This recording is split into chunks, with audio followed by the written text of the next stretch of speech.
السلام علیکم ورحمۃ اللہ وبرکاتہ نحمدہ ونصلی علی رسولہ الکریم اما بعد اعوذ باللہ من الشیطان الرجیم بسم اللہ الرحمن الرحیم وَيَا قَوْمِ اسْتَغْفِرُوا رَبَّكُمْ ثُمَّ تُوبُوا إِلَيْهِ يُرْسِلِ السَّمَاءَ عَلَيْكُمْ مِدْرَارًا وَيَزِدْكُمْ قُوَّةً إِلَىٰ قُوَّتِكُمْ وَلَا تَتَوَلَّوْا مُجْرِمِينَ۔ اور اے میری قوم، اپنے پروردگار سے بخشش مانگو، پھر اس کے آگے توبہ کرو۔ وہ تم پر آسمان سے موسلا دھار می برسائے گا اور تمہاری طاقت پر طاقت بڑھائے گا، اور دیکھو گناہ گار بن کر روگردانی نہ کرو۔ آج ہم ایک نیا ٹاپک شروع کرنے جا رہے ہیں۔ اس سے پہلے ہم فعل ماضی کافی تفصیل کے ساتھ پڑھ چکے ہیں۔ آج ہم فعل مضارع کے بارے میں جانیں گے۔ فعل مضارع کیا ہوتا ہے، اس کو جاننے سے پہلے ہم یہ دیکھتے ہیں کہ زمانہ جو ہے وہ کتنی قسم کا ہوتا ہے۔ تو زمانے کو 3 حصوں میں تقسیم کیا گیا ہے: زمانہ ماضی یعنی کہ پاسٹ ٹائم، اور زمانہ حال یعنی کہ پریزنٹ ٹائم، اور زمانہ مستقبل یعنی فیوچر ٹائم۔ اور فعل کا تعلق چونکہ زمانے سے ہے تو فعل کو 2 حصوں میں تقسیم کیا جاتا ہے زمانے کے لحاظ سے۔ پہلا ہے فعل ماضی اور دوسرا فعل مضارع ہے، جس میں کہ فعل حال اور فعل مستقبل دونوں کا زمانہ پایا جاتا ہے۔ زمانے کا اور فعل کا آپس میں کیا تعلق ہے، اس کے بارے میں جانتے ہیں۔ کسی کام کے ہونے کی 3 ہی صورتیں ہو سکتی ہیں: کام یا تو ہو چکا ہوگا، یا پھر ہو رہا ہوگا، یا پھر بعد میں ہونا ہوگا، تو اسی کو زمانہ کہتے ہیں۔ اور زمانے کو 3 حصوں میں تقسیم کیا جاتا ہے۔ ایک زمانہ وہ ہوتا ہے جو گزر چکا ہوتا ہے، اس کو ماضی یا پاسٹ کہتے ہیں، اور ایک زمانہ وہ ہوتا ہے جو کہ اسے گزر رہا ہوتا ہے، اور اس کو حال یا پریزنٹ کہتے ہیں۔ اور وہ زمانہ جو آنے والا ہوتا ہے اس کو مستقبل یا فیوچر کہتے ہیں۔ اور فعل کی زمانے کے حساب سے 2 ہی اقسام ہیں: ایک ہے فعل ماضی اور دوسری ہے فعل مضارع۔ تو فعل ماضی وہ ہے جو کہ کسی ایسے کام کے لیے استعمال کیا جاتا ہے جو کہ ہو چکا ہو، یعنی کہ عربی زبان کی گرامر کی اصطلاح میں اسے فعل ماضی کہتے ہیں۔ مثلاً ایک شخص اٹھا اور چلا گیا، کام کر چکا ہے اس لیے کہیں گے کہ ذہبہ، تو ایک مذکر چلا گیا۔ کسی نے دروازہ کھولا، اندر آ گیا، تو وہ کام کر چکا ہے تو کہیں گے کہ داخلہ، وہ ایک مذکر داخل ہوا۔ اور اگر کوئی شخص بیٹھ چکا ہے تو کہیں گے جلسہ، وہ ایک مذکر بیٹھ گیا۔ فعل مضارع جو ہے وہ ہوتا ہے جس میں کہ کوئی کام ہو رہا ہو یا کچھ دیر کے بعد ہونے والا ہو۔ اس کام کے لیے استعمال ہونے والے لفظ کو فعل مضارع کہتے ہیں۔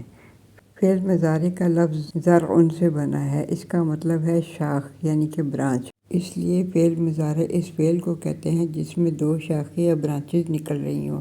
ایک شاخ زمانہ حال یعنی کہ پریزنٹ کی طرف جا رہی ہے، اور دوسری زمانہ مستقبل یعنی کہ فیوچر کی طرف جا رہی ہے۔ لہٰذا فعل مضارع میں بیک وقت دونوں زمانے حال اور مستقبل موجود ہوتے ہیں۔ اب دیکھتے ہیں کہ فعل ماضی اور فعل مضارع میں کیا مشابہت ہے اور کیا اختلاف ہے۔ جس طرح فعل ماضی کے کچھ صیغے فعلہ کے ردم پر، اور کچھ فاعلہ کے ردم پر، اور کچھ فاعولہ کے ردم پر استعمال ہوتے ہیں، بالکل اسی طرح فعل مضارع کے بھی 3 وزن یا ڈائیاں یا سانچے جن میں ڈھل کر فعل مضارع کے الفاظ تیار ہوتے ہیں۔ وہ 3 اوزان یہ ہیں: یفعل، جس میں عین کلمہ کے اوپر زبر ہوتی ہے، اور یفعل جس میں عین کلمہ کے نیچے زیر ہوتی ہے، اور یفعل جس میں عین کلمہ کے اوپر پیش ہوتی ہے۔ فعل ماضی اور فعل مضارع دونوں اقسام میں اختلاف، فرق جو ہے نا وہ کلمہ عین سے ہوتا ہے۔ اور اختلاف نہ تو فعل ماضی اور فعل مضارع کے پہلے حرف کی حرکت میں، نہ ہی آخری حرف کی حرکت میں، بلکہ سارا اختلاف مادے کے درمیانی حرف یعنی کہ آخری حرف سے پہلے والا جو حرف ہوتا ہے، جس کو سیکنڈ لاسٹ کہتے ہیں، اس میں ہوتا ہے۔ عربی گرامر کی اصطلاح میں فعل ماضی ہو یا فعل مضارع، ان کے آخری حرف سے پہلے حرف کو عین کلمہ کہتے ہیں۔ عین سے ایک لفظ عداوت بھی بنتا ہے، تو ساری عداوت دراصل عین کی ہی ہوتی ہے۔ یفعل، یہاں عین کے اوپر زبر، اور یفعل میں عین کے نیچے زیر اور یفعلو میں عین کے اوپر پیش ہوتی ہے۔ یفعلو کے ردم پر استعمال ہونے والے فعل مضارع کی مثال ہمارے سامنے موجود ہے۔ مثلاً یذہبو فعل مضارع میں بے وقت دونوں زمانے موجود ہوتے ہیں، یعنی زمانہ حال اور زمانہ مستقبل۔ ذہبہ کا معنی ہے وہ گیا، اور یذہبو کا معنی ہے وہ جاتا ہے یا جائے گا۔ یہ کیسے پتہ چلے گا کہ یذہبو کا دونوں میں سے کون سا معنی یا ترجمہ کرنا ہے؟ حال والا یا مستقبل والا، یعنی کہ ہی ول گو یا ہی گوز، یعنی وہ جاتا ہے کرنا ہے یا وہ جائے گا کرنا ہے۔ اس کے متعلق تفصیل سے ہم آگے پڑھیں گے۔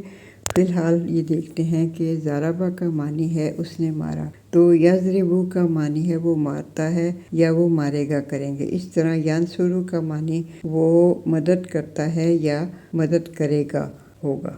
فعل مضارع کیا ہے؟ فعل مضارع وہ فعل ہے جس میں کسی کام کے موجودہ یا آنے والے زمانے میں کرنے یا ہونے کا مفہوم پایا جاتا ہے۔ ہم یوں کہہ سکتے ہیں کہ عربی زبان میں حال اور مستقبل کے لیے ایک ہی فعل استعمال ہوتا ہے جسے فعل مضارع کہتے ہیں۔ فعل مضارع کی 4 علامات ہیں: یا، تا، الف اور نون، جن میں سے الف صرف واحد متکلم اور نون صرف جمع متکلم کے صیغے میں لگتا ہے۔ یا جو ہے 4 صیغوں میں استعمال ہوتی ہے، جن میں سے 3 مذکر غائب کے صیغے ہیں، جبکہ ایک جمع مؤنث غائب کا۔ باقی 8 صیغوں میں علامت مضارع تا استعمال ہوتی ہے۔ فعل ماضی معروف کی طرح فعل مضارع معروف کے بھی 3 وزن ہیں جو کہ مندرجہ ذیل ہیں: یفعلو، یفعلو، یفعلو۔ فعل مضارع سے تعلق رکھنے والے لفظ کے آخری حرف سے پہلے، یعنی کہ سیکنڈ لاسٹ حرف پر، یا کہ کہہ لیجیے عین کلمہ پر کبھی زبر آ رہی ہوتی ہے اور کبھی زیر اور کبھی پیش۔ تو زبر اور زیریں لگ چکی ہیں، اب ہم نے صرف اس کے مطابق چلنا ہے، یعنی کہ جو حرکت موجود ہوگی اس کو تسلیم کریں۔ یعنی کہ فعل ماضی کے ذہبہ سے اگر ہم فعل مضارع بنائیں تو یذہبو لکھا ہوگا، اور یذہبو ہی اس کو ہم پڑھیں گے۔ اگر یذہبو لکھا ہوتا تو ہم کیا کر سکتے تھے؟ تو ہم یذہبو پڑھ لیتے۔ اسی طرح ضربہ ہے تو اس کا فعل مضارع جو ہے اس میں یضربو ہی استعمال ہوگا، یضربو نہیں ہو سکتا۔ اور اسی طرح نصرہ کا جو ہے وہ فعل مضارع ینصرو ہی استعمال ہوگا، جس کا ترجمہ ہوگا مدد کرتا ہے۔ اس کو مدد کرتا ہے یا مدد کرتا ہے نہیں پڑھا جا سکتا۔ تو اسی طرح عربی میں بھی جو زیر زبر پیش جو حرکات لگی ہیں وہ اس کے مطابق ہی پڑھا جائے گا۔ تو اسی لیے کہیں گے یفعلو، یفعلو اور یفعلو۔ تینوں ڈائیاں فعل مضارع کے پہلے صیغے یعنی کہ فرسٹ پرسن کی ہیں۔ عربی زبان کی گرامر میں غائب کو یعنی غیر حاضر یا ایبسنٹ کو پہلی شخصیت یعنی کہ فرسٹ پرسن کہتے ہیں۔ جس سے بات ہو رہی ہو اس کو سیکنڈ پرسن دوسری شخصیت کہتے ہیں، اور اپنے آپ کو تیسری یعنی آخری یا تھرڈ پرسن کہتے ہیں۔ عربی ادب میں دوسروں کو ترجیح دیتے ہیں اور اپنے آپ کو آخر میں رکھتے ہیں۔ یذہبو پہلی شخصیت یعنی کہ فرسٹ پرسن ہے، چنانچہ اس کا معنی وہ جاتا ہے یا وہ جائے گا کریں گے۔ اگر یہ کہنا ہو کہ تو جاتا ہے، میں جاتا ہوں یا ہم جاتے ہیں، تو ہم اس کی علامت مضارع میں تبدیلی کرتے ہیں۔ جیسے کہ یا سے جو فعل مضارع شروع ہوتا ہے اس میں وہ کا معنی پیدا ہوتا ہے، یعنی کہ یفعلو وہ کرتا ہے یا کرے گا۔ تا سے جو فعل مضارع شروع ہو رہا ہو اس سے عموماً تو یا تم کا معنی پیدا ہو رہا ہوتا ہے، یعنی کہ تفعلو، تفعلو کا مطلب ہوتا ہے تم کرتے ہو یا کرو گے۔ اور سے جو فعل مضارع شروع ہو رہا ہے اس میں انا یعنی کہ میں کا معنی پیدا ہو رہا ہوتا ہے، یعنی افعلو، تو اس کا مطلب ہے میں کرتا ہوں یا کروں گا۔ اسی طرح نون سے جو فعل مضارع شروع ہو رہا ہے اس میں نحنو یا ہم کا معنی پیدا ہوتا ہے، یعنی کہ نفعلو ہم کرتے ہیں یا کریں گے۔ یذہبو کا معنی وہ جاتا ہے یا وہ جائے گا، تو تذہبو کا معنی تو جاتا ہے یا تو جائے گا کریں گے۔ اذہبو کا معنی میں جاتا ہوں، جاتی ہوں، میں جاؤں گا یا جاؤں گی کریں گے۔ نذہبو کا معنی ہم جاتے ہیں یا جاتی ہیں یا ہم جائیں گے یا ہم جائیں گی کریں گے۔ جیسے کہ ہم 2 لفظ دیکھتے ہیں اسألو یا نسألو، تو اس کو ہم تھوڑا سا سمجھنے کی کوشش کرتے ہیں۔ اگر کسی نے دعا مانگتے ہوئے کہنا ہو کہ اے اللہ میں تجھ سے جنت کا سوال کرتا ہوں، جنت مانگتا ہوں، تو وہ نہ یسألو کہے گا، نہ تسألو کہے گا، بلکہ اسألو کہے گا، اللہم اسألک الجنت۔ اور اگر کوئی صاحب امامت کرا رہے ہوں اور وہ مقتدیوں کو بھی دعا میں شریک کرنا چاہتے ہیں تو وہ اسألو کی بجائے نسألو یعنی کہ ہم مانگتے ہیں کہیں گے۔ اسی طرح ینصرو کا معنی وہ مدد کرتا ہے ہو تو ننصرو کا معنی ہم مدد کرتے ہیں ہوگا، اور تنصرو کا معنی تو مدد کرتا ہے ہوگا۔ تو مضارع کے دوسرے صیغے یا اوزان جو ہے نا وہ ایسے ہیں۔ اسم میں ایک لفظ مسلم کا تثنیہ مسلمانی ہے، جمع مسلمون ہے، یعنی کہ آنی تثنیہ کی علامت ہے اور اونا جو ہے جمع کی علامت ہے۔ تو اگر ہم یذہبو اگر ایک لفظ لیتے ہیں جس کا معنی ہے کہ وہ جاتا ہے، تو یذہبانی کا معنی ہوگا وہ دو جاتے ہیں یا جائیں گے کریں گے۔ یذہبونا کا وہ سب جاتے ہیں یا جائیں گے کریں گے۔ اسی طرح تذہبو کا معنی تو جاتا ہے، اور تذہبانی کا معنی تم دو جاتے ہو، تذہبونا کا معنی تم سب جاتے ہو کریں گے۔ ینصرو کا معنی وہ مدد کرتا ہے یا کرے گا، ینصرونا کا معنی وہ سب مدد کرتے ہیں یا کریں گے، اور تنصرونا کا معنی تم سب مدد کرتے ہو یا کرو گے ہوگا۔ تم کا معنی شروع میں تا کی وجہ سے اور سب کا معنی آخر میں اونا کی وجہ سے پیدا ہوا۔ اب ہمیں یہ تو معلوم ہوا کہ فعل مضارع کا جو ترجمہ ہے وہ مستقبل یا حال دونوں طرح سے کر سکتے ہیں، لیکن ہمیں یہ کیسے پتہ چلے گا کہ یہاں ترجمہ حال کے معنی میں کرنا ہے یا مستقبل کے معنی میں؟ اس کے لیے ہم دو جملوں پر غور کرتے ہیں۔ پہلے جملے میں دیکھیں آپ، یذہب خالد الی المدرسۃ کل یوم، کل یوم ہر روز، اس کا مطلب ہے یعنی کہ ایوری ڈے۔ کل یہ لفظ ہمیشہ مضاف بن کر آتا ہے اور اس کے بعد آنے والا اسم مضاف علیہ ہوتا ہے، اسی وجہ سے یومن حالت جر میں ہے۔ بہرحال اس کا ترجمہ جو ہے نا وہ یہ ہوگا کہ خالد ہر روز اسکول جاتا ہے۔ اور دوسرا جملہ دیکھیں، یذہب خالد الی المدرسۃ غداً، غداً یعنی آنے والا کل، یعنی کہ ٹمارو۔ اس کا ترجمہ خالد آنے والے کل اسکول جاتا ہے کریں گے، یا خالد کل اسکول جائے گا کریں گے۔ یہاں کوئی مشکل پیش نہیں آئے گی کہ یہاں معنی حال پریزنٹ میں کرنا ہے یا فیوچر میں کرنا ہے۔ یہاں معنی خالد کل اسکول جائے گا مستقبل میں ہوگا۔ اب ہم ایک لفظ لیتے ہیں نعبدو، تو اس کا ہم دیکھتے ہیں کہ مستقبل میں ترجمہ کریں گے یا حال میں۔ تو اگر کسی فعل مضارع کے دونوں معنی مراد لیے جا سکتے ہوں، یعنی کہ حال کا بھی اور مستقبل کا بھی، تو وہاں دونوں معنی ہی مراد لیں گے۔ مثلاً یعبدو کا معنی ہے وہ عبادت کرتا ہے یا کرے گا، اور نعبدو کا معنی ہے ہم عبادت کرتے ہیں یا کریں گے ہوگا۔ یعبدو کا معنی وہ عبادت کرتا ہے یا وہ عبادت کر رہا ہے یا وہ عبادت کرتا رہا ہے، یا وہ عبادت کرے گا اور وہ عبادت کرتا رہے گا، سب اس کے معنی ہیں۔ اور یہاں سے عربی زبان کی آسانی بھی سمجھ آتی ہے، یعنی کہ انگلش میں جب ٹینس کی کتنی ہی اقسام ہیں، وہ جاتا ہے کہ لیے الگ ہے، وہ جا رہا ہے کے لیے الگ، اور وہ جائے گا کے لیے الگ۔ گردانوں کی بھرمار تو انگلش میں ہے، عربی زبان میں تو صرف دو ہی بنیادی گردانیں ہیں، ایک فعل ماضی کی اور ایک فعل مضارع کی۔ اگر کسی جگہ یہ سارے معنی مراد لیے جا سکتے ہوں، سارے ہی مراد لیں۔ مثلاً ایاک نعبد، اس کا معنی ہے یا اللہ ہم تیری ہی عبادت کرتے ہیں، اللہ تیری ہی عبادت کر رہے ہیں، اللہ ہم تیری ہی عبادت کریں گے، اللہ ہم تیری ہی عبادت کرتے رہیں گے، اللہ ہم منافق نہیں ہیں کہ تیرے سامنے کھڑے ہیں تو تیرے ہیں اور کسی اور کے سامنے کھڑے ہو کر کسی اور کے ہو جائیں گے، اللہ ہم تیرے سامنے ہی عبودیت کا، بندگی کا، عجز کا اور انکساری کا اظہار کرتے رہیں گے۔ اس سے بڑی اور کیا منافقت ہوگی کہ اللہ کے سامنے کھڑے ہو کر انسان اللہ کا بندہ بن جائے اور باہر نکل کر کسی اور جگہ کا رخ کر لے۔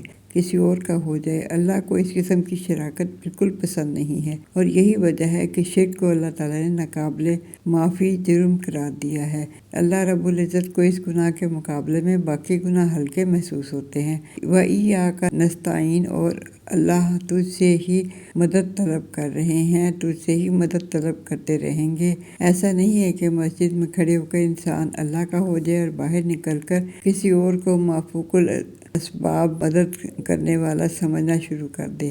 ایاک نعبد و ایاک نستعین، جس فعل مضارع کے دونوں معنی مراد لیے جا سکتے ہوں، زمانہ حال والا بھی اور زمانہ مستقبل والا بھی، وہاں دونوں معنی مراد ہوں گے۔ ان اللہ یغفر الذنوب جميعا، یقیناً اللہ تمام گناہوں کو بخش دیتا ہے، بخش دے گا یا بخشتا رہے گا۔ جب بھی کوئی معافی مانگے گا اس کے گناہ معاف فرما دے گا۔ یغفر جو ہے یہ بخش دیتا ہے، یا بخش دے گا یا بخشتا رہے گا۔ عربی زبان کی دنیا گرامر کے فعل مضارع یفعلو، یفعلو یا یفعلو کے ردم پر استعمال ہوتے ہیں۔ یفعلو کے وزن پر کون کون سے لفظ ہیں؟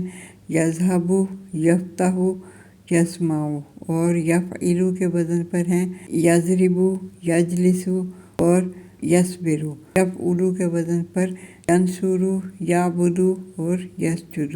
یہ سب فعل کی گردان کے 14 صیغوں میں سے پہلے صیغے ہیں، یعنی کہ باقی 13 صیغوں میں فعل کا مقررہ وزن ہی چلے گا، جس کو عین کلمہ کی اپنی اپنی حرکت سے پہچانا جائے گا۔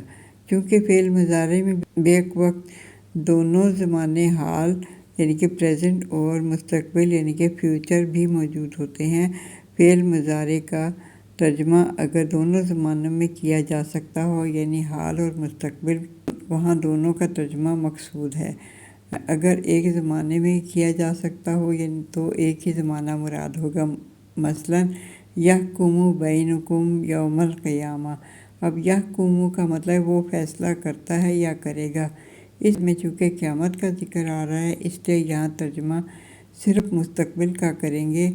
اس کا مطلب یہ ہوگا کہ وہ تمہارے درمیان قیامت کے دن فیصلہ کرے گا۔ فیصلہ کرے گا سے مراد ہے کہ اللہ تمہارے ایک ایک عمل کا نتیجہ تمہارے سامنے لائے گا۔ لیکن ان اللہ یغفر الذنوب جميعا یہاں معنی کریں گے کہ یقیناً اللہ بخشتا ہے، بخشے گا اور بخشتا رہے گا تمام گناہوں کو۔ یہاں دونوں زمانے مراد لیے جا سکتے ہیں، اس لیے دونوں زمانے مراد لینے چاہیے۔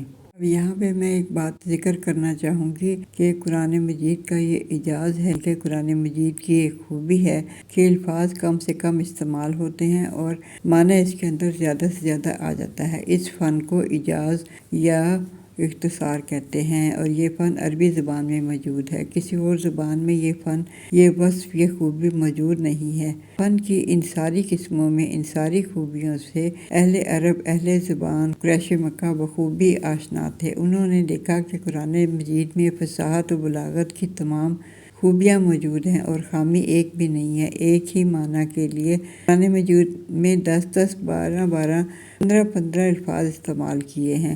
کسی لفظ کے بارے میں یہ فیصلہ نہیں وہ کر سکے اس جگہ اس لفظ کی بجائے فلاں موقع پر یہ لفظ ہوتا تو زیادہ موزوں ہوتا، اور یہی بات ان کی حیرانی کا باعث تھی کہ ایک شخصیت جس نے نہ کبھی شعر کہا، نہ کبھی شعر سنا، اور نہ ہی کسی شعراء کی محفل میں شرکت کی، نہ اس کے قصیدے نے کبھی اول انعام حاصل کیا، نہ کسی شاعر کے سامنے زانوئے طلبت طے کیا، یہ وہ شخص ایسا کلام پیش کر رہا ہے جس کے سامنے بڑے بڑے شعراء بے بس ہو گئے ہیں۔ معجزہ اس کو کہتے ہیں جو کسی کو عاجز کر دے، کسی کو بے بس کر دے۔ قرآن مجید کی فصاحت و بلاغت کے سامنے پوری عرب دنیا بے بس ہو گئی تھی۔ یہی قرآن پاک کا اعجاز تھا، اور قرآن پاک معجزہ تھا اور اب بھی ہے۔ اس چیلنج کو عرب ساری زندگی قبول نہ کر سکے۔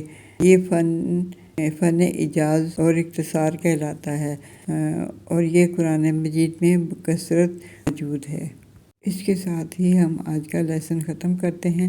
وآخر دعوانا الحمد للہ رب العالمین، والصلاة والسلام علی اشرف الانبیاء والمرسلین سیدنا محمد وعلی آلہ وصحبہ اجمعین۔